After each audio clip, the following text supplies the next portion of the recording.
এ লড়াই বন্ধ হবে না। বাংলার মানুষের মুক্তি অর্জন হওয়া পর্যন্ত আমাদের লড়াই অব্যাহত থাকবে। আমি আল্লাহ তাআলার শুকরিয়া আদায় করি, আল্লাহ তাআলার শুকরিয়া আদায় করি আবার আপনাদের সামনে দাঁড়াতে পেরেছি। আমি বলেছিলাম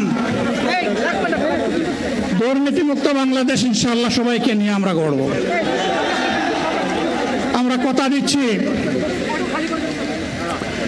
বাংলাদেশ জামাত ইসলামী যদি আল্লাহ তাআলার মেহেরবানি এবং সরকার জনগণের ভালোবাসা নিয়ে সরকার গঠন করে,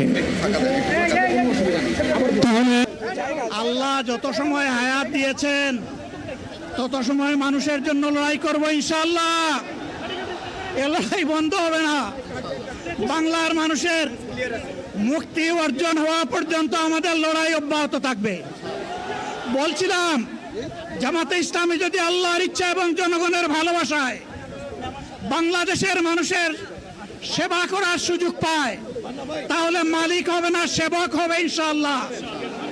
আজ আমি ঘোষণা দিচ্ছি, লক্ষ জনতাকে সাথে নিয়ে বাংলাদেশ জামাতে ইসলামী থেকে যারা আগামীতে সংসদ সদস্য হিসাবে নির্বাচিত হবেন, আরে আপনারা কথা বন্ধ করেন, আপনারা কথা বন্ধ করেন, সবাই বসে পড়েন, সবাই বসেন, বসেন, কেউ দাঁড়াবেন না, সবাই বসেন। যদি আল্লাহর ইচ্ছায় জনগণের ভালোবাসায় বাংলাদেশ জামাতে ইসলামী থেকে সংসদ সদস্যরা নির্বাচিত হয়ে সরকার গঠন করেন, তাহলে কোনো এমপি, কোনো মন্ত্রী আগামীতে সরকার কিন্তু প্লট গ্রহণ করবে না।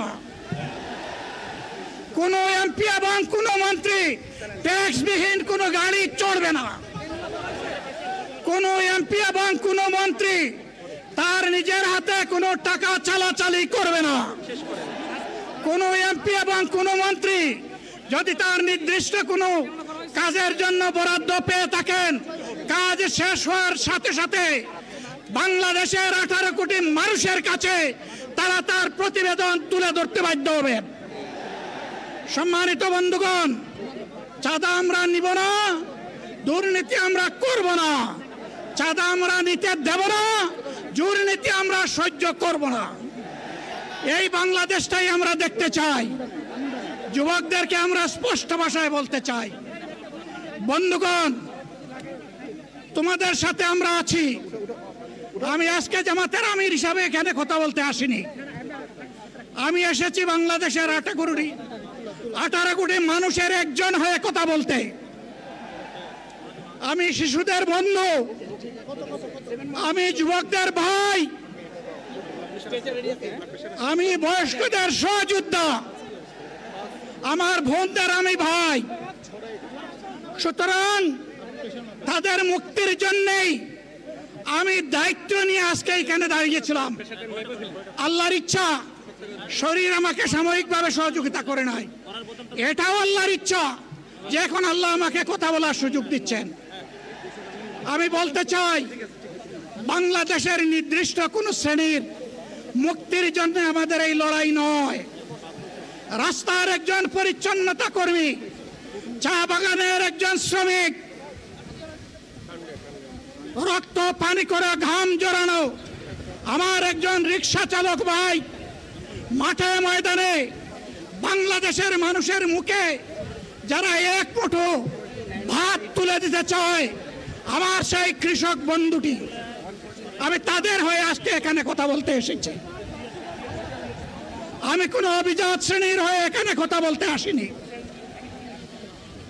আল্লাহ তাআলার অশেষ মেহেরবানি, আজীবন সকল রক্ত চক্ষুকে উপেক্ষা করেছি, জেল জুলুমের পরোয়া করি নাই। আমার আফসোস, 24 সালে জাতিকে মুক্তি দিতে গিয়ে যারা জীবন দিয়ে শহীদ হলো, আমি তাদের একজন হতে পারলাম না। আপনাদের কাছে দোয়া চাই, ইনসাফের ভিত্তিতে একটি দেশ গড়ে তোলার জন্য আগামীতে যে লড়াই হবে, আমার আল্লাহ যেন সেই লড়াইয়ে আমাকে একজন শহীদ হিসাবে কবুল করেন। সম্মানিত বন্ধুগণ, আমাদের প্রিয় শহীদ নেতৃবৃন্দ 2006 সালের 28 অক্টোবর থেকে শুরু করে পল্টন গণহত্যা, শাপলা গণহত্যা, সারা দেশের গণহত্যা, পিলখানার গণহত্যা, 24-এর গণহত্যা, এই গণহত্যা যারা করেছে তাদের সকলের বিচার বাংলাদেশের মাটিতে নিশ্চিত করতে হবে। এদের বিচারের দৃশ্যমান প্রক্রিয়া শুরু না করা পর্যন্ত পুরানা ব্যবস্থাপত্রে বাংলাদেশ আর চলবে না। এতগুলো মানুষ এমনি এমনি জীবন দেয় নাই, জীবন দিয়েছে জাতির মুক্তির জন্যে। যদি বস্তাপোতা পুরানা সবকিছুই টিকে থাকবে তাহলে কেন তারা জীবন দিয়েছিল? যারা ওই বস্তাপচা ব্যবস্থাপনায় বাংলাদেশকে আবার গড়তে চান তাদেরকে আমরা বলি, জুলাই যুদ্ধ করে যারা জীবন দিয়েছে আগে তাদের জীবনটা ফেরত এনে দেন। যদি শক্তি তাকে ফেরত এনে দেন, আপনারা পারবেন না। যেহেতু পারবেন না, কাজেই নতুন ব্যবস্থায় নতুন বাংলাদেশ গড়ে তোলা হবে ইনশাআল্লাহ। শিশু, কিশোর, যুবক, মা, বোন, শ্রমিক, ছাত্র, জনতা, ব্যবসায়ী সবাইকে যেই দেশ, যেই সংবিধান, যেই রাষ্ট্র নিরাপত্তা দিতে পারবে সেই নতুন বাংলাদেশ আমরা গড়ে তুলতে চাই। ভাইয়েরা, আমাকে সবাই চাপ দিচ্ছে, কেউ বলে ভাই শেষ করেন, কেউ বলে চাচা শেষ করেন। আমি তাদেরকে নিশ্চয়তা দিয়ে বলছি, আমার মত আমার আল্লাহ নির্ধারিত সময় থেকে 1 সেকেন্ড আগে হবে না, এবং হায়াত যা দিয়েছেন তার 1 সেকেন্ড আগেও আমি যাব না। অতএব মহান আল্লাহর কাছে আবারও তৌফিক চাই। আপনাদের কাছে যে কষ্ট হয়েছে, আপনারা, আমি তো এখানে শান্তিতে বসাচ্ছিলাম আর চতুর্দিকে শুধু দৃষ্টি বুলাচ্ছিলাম। কি কষ্ট হচ্ছে আমার ভাইদের। প্রিয় ভাইরা, এই কষ্ট আল্লাহর জন্য। এই কষ্ট কার জন্য? ইনশাআল্লাহ আল্লাহ তাআলা আপনাদেরকে তার উপযুক্ত যা দুনিয়ায় দিবেন, আখিরাতে দিবেন। আপনাদের এই ত্যাগের বিনিময়ে নতুন বাংলাদেশ আমরা পেয়ে যাব। আসুন সেই নতুন বাংলাদেশ। ওয়া রাহমাতুল্লাহ।